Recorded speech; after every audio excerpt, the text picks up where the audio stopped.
So hello guys, welcome to our channel. आशा करता हूँ आप सभी अच्छे होंगे। तो दोस्तों एक बार फिर से मैं हाजिर हूँ सबसे इम्पोर्टेंट क्वेश्चन की सीरीज लेके। तो दोस्तों ये क्वेश्चन आपके एग्जाम के लिए बहुत ही इंपॉर्टेंट होने वाले हैं, इसलिए एक एक क्वेश्चन को बड़े ध्यान से देखिए और सीखिए।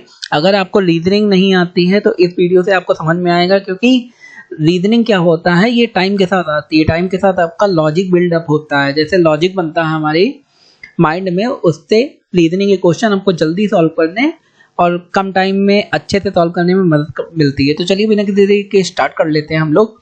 सबसे पहला हमारा क्वेश्चन दिया है कि निम्नलिखित अक्षरों श्रृंखला में लुप्त पद याद करिए। तो भाई ये एक श्रृंखला दी गई है और यहाँ पे जहाँ पे क्वेश्चन मार्क लगा है, यहाँ वाला आपको पता लगाना है कि इसके बाद इस वाले के बाद कौन सा होगा। आप पॉज कर लीजिए, आप वेट कर लीजिए, आप आराम से क्वेश्चन को देखिए, उसके बाद आप अपने आप आंसर बताइए। आंसर कमेंट सेक्शन में लिख दीजिए। मेरे बताने से पहले आपका आंसर कमेंट सेक्शन में आ जाना चाहिए और उसके बाद मैं फिर बताना स्टार्ट करता हूँ। अगर आपको आंसर आ गया, जिन भाइयों बहनों का आंसर आ गया वो कमेंट सेक्शन में राइट कर सकते हैं। तो ये जैसे आपको सीरीज दिख रही होगी, तो इसमें जैसे ओ यहाँ पे है और ओ यहाँ पे है, बीच में यक्स यक्स यक्स यक्स बहुत सारे हैं, लगभग 5 यक्स हैं। फिर दोनों ओ यहाँ पे आ गए, फिर दोनों ओ यहाँ पे हैं और उसके बाद एक ओ यक्स के पहले आ जाता है, फिर ओ 2 यक्स के पहले आ जाता है। तो यहाँ पे एक सीरीज टाइप की क्रम बन रहा है। आपको समझ में आ रहा होगा ना कि ओ, ये जो 2 ओ हैं वो बढ़ते हुए चले जाने हैं, उसमें से एक ओ जो है वो बढ़ता हुआ चला जा रहा। लेकिन अब सीरीज में एक कंफ्यूजन आपको हो रहा होगा, सेकेंड वाले में, दूसरे वाले में और तीसरे वाले में, कि भैया यहाँ पे दोनों एक जैसे हैं तो यहाँ पे क्या इन्होंने लोचा करा है। तो इसे समझने के लिए ये बड़ा सिंपल सा है, थोड़ा दिमाग लगाएंगे। इसमें दिमाग ये लगाना है कि ये वाला जो ओ है, बस ये वाला ओ चल रहा है, ये सेकंड वाला ओ नहीं चल रहा है, इसलिए यहाँ पे ये दोनों ओ एक साथ यहाँ पे बने हुए हैं, इसमें कोई चेंजमेंट नहीं आया। अब देखिए कैसे चल रहा है। ये वाला ओ पहले यहाँ पे ले आइए, लास्ट में चला गया, ठीक है। अब जब लास्ट में ये चला गया तो उठ के यहाँ से यहाँ भी आएगा, एक एक करके बढ़ रहा है। और फिर यहाँ पे पहले यहाँ से यहाँ चला गया, यहाँ पे ये आ गया, भाई दूसरा वाला ये बन गया। अब जब उठ के यहाँ से यहाँ आ रहा है तो ये तीसरा बन जाएगा। अब फिर उठ के यहाँ से इस वाले यक्स को पार करके यहाँ आएगा तो यहाँ आ गया। फिर उठ के यहाँ से 2 यक्स के पहले आ गया। अब की बार क्या होगा, 3 यक्स के पहले आ जाएगा। तो यहाँ पे देखिए 3 यक्स के पहले कौन सा है, ये वाला हमारा सही हो जाएगा, तो ये वाला सही हो जाएगा। तो दोस्तों इसमें आपको क्या समझ में आया कि आपको थोड़ा दिमाग लगाना होगा और आपका क्वेश्चन, आपका आंसर आपको मिल जाएगा। यहाँ पे एक ही ओ चल रहा था, एक एक नंबर करके वो पीछे जा रहा था, पर इसमें ही कंफ्यूजन था। तो चलिए बिना किसी देरी के दूसरा क्वेश्चन भी देख लेते हैं। दूसरा भी काफी इंपॉर्टेंट और इंटरेस्टिंग क्वेश्चन है। दूसरा क्वेश्चन कह रहा है, यहाँ एक कृत्रिम भाषा में कुछ शब्द दिए गए हैं। तो जैसे मूव मोक का अर्थ हैंडशेक है, मूव पे का अर्थ है शेक आउट, डैम टे का अर्थ है आउट स्मार्ट। किस शब्द का अर्थ स्मार्टेस्ट है? मतलब ये नहीं पूछा गया कि स्मार्टेस्ट से कौन सा शब्द बनेगा, ये पूछा गया किस शब्द से स्मार्टेस्ट बनेगा। तो आपको ये निकालना है। अब इसे देखने का कौन सा क्रम होता है भाई, आप पहले देखेंगे कि पहले और दूसरे में कौन सा शब्द सेम है पर एक जैसा है। तो बोफ यहाँ भी है और बोफ यहाँ पे भी है, और बाकी मॉक और टे दोनों अलग अलग हैं।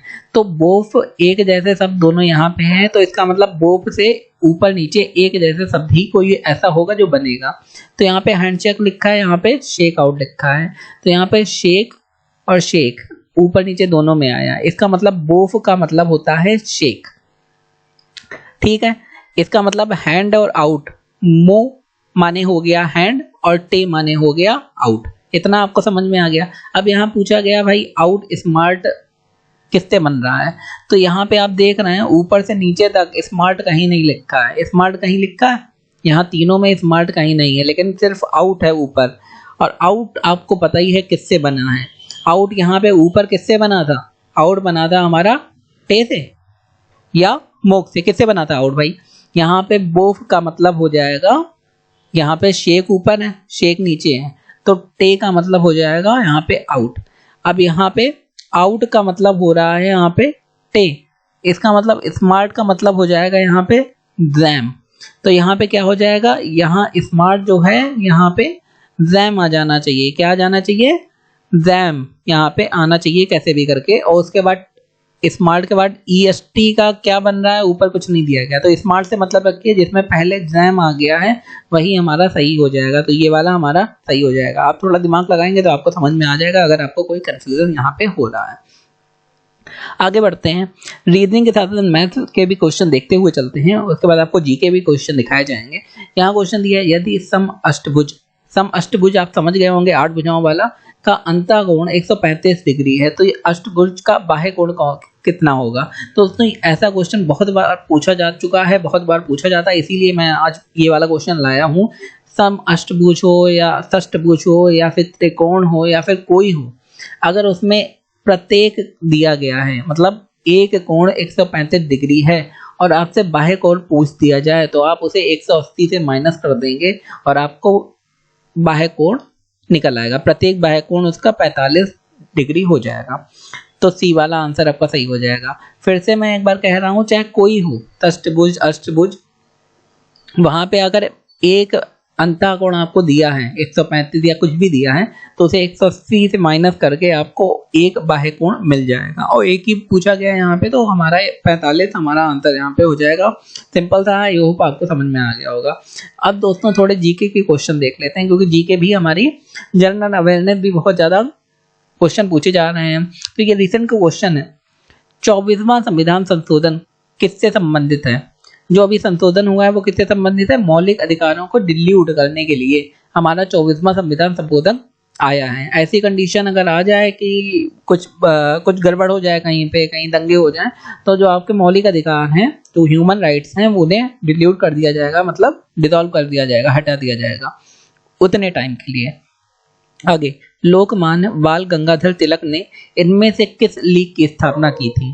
तो इंडियन होम रूल लीग की स्थापना लोकमान्य बाल गंगाधर तिलक ने करी थी। ऐसे भी क्वेश्चन आ सकता है कि इंडियन होम रूल लीग की स्थापना किसने की थी, तो आप बता देंगे कि लोकमान्य बाल गंगाधर तिलक ने की थी। आगे देखते हैं क्वेश्चन, देवघर ट्रॉफी किस खेल से संबंधित है। तो देवघर जो ट्रॉफी है वो क्रिकेट से संबंधित है। आगे, वन संरक्षण करने वाला प्रथम राज्य कौन सा है। भाई इंडिया में वन संरक्षण की बहुत ज्यादा जरूरत है, क्योंकि पेड़ बहुत ज्यादा काटे जा रहे हैं, तो ये वन संरक्षण करने वाला पहला राज्य कौन सा है, मध्य प्रदेश है। अब वन संरक्षण कैसे किया जाता है, भाई कानून बनाया जाता है, जो राज्य कानून बना देता है उसका मतलब वो वन संरक्षण कर रहा है। आगे देखते हैं, ऐसे कौन से पौधे हैं जिनमें ऊतक लोम रहित होते हैं। ये एक क्वेश्चन है जो मैं चाहता हूं आप ढूंढें और इसका आंसर मुझे कमेंट सेक्शन में दें। आगे देखते हैं, केरल के मुख्यमंत्री का क्या नाम है। केरल की राजधानी पहले बता दीजिए। केरल की कैपिटल सिटी जो राजधानी है वो तिरुवनंतपुरम है, और इनके मुख्यमंत्री का नाम है श्री पिनाराई विजयन। पूछा जा सकता है, टीक मगड़ से कौन सी नदी निकलती है। तो ये बेतवा नदी टीक मगड़ से निकलती है, ये आपको पता होना चाहिए। आगे देखते हैं, नोटबंदी की घोषणा कब हुई थी। ये भी काफी इंपॉर्टेंट क्वेश्चन है। 8 नवंबर 2017 को नोटबंदी की घोषणा हुई थी 12 बजे। 2017 में किसे अर्जुन अवार्ड मिला था। तो अर्जुन अवार्ड किसे मिला था, चेतेश्वर पुजारा और हरमनप्रीत कौर को 2017 में अर्जुन अवार्ड से सम्मानित किया गया था। आगे देखते हैं, जब हम दूर की चीजें नहीं दिखाई देती जब हमें, तो कौन सा दोष होता है। भाई निकटवर्ती दोष होता है। उत्तल दर्पण अवतल दर्पण हम लोग यूज करते हैं। जब आपसे पूछा जाए कि आप चश्मा लगाते हैं उसमें कौन सा दर्पण होता है, तो उसमें अवतल दर्पण होता है। जब दूर की दृष्टि चीजें नहीं दिखाई देती हैं तो उल्टा होता है। दूर की दृष्टि चीजें ना दिखाई दें तो निकटवर्ती दोष होता है, अगर पास की चीजें ना दिखाई दे तो दूर दृष्टि दोष होता है। ये उल्टा होता है, इसे ध्यान रखिएगा। आगे देखते हैं, गुजरी महल किसने बनवाया था।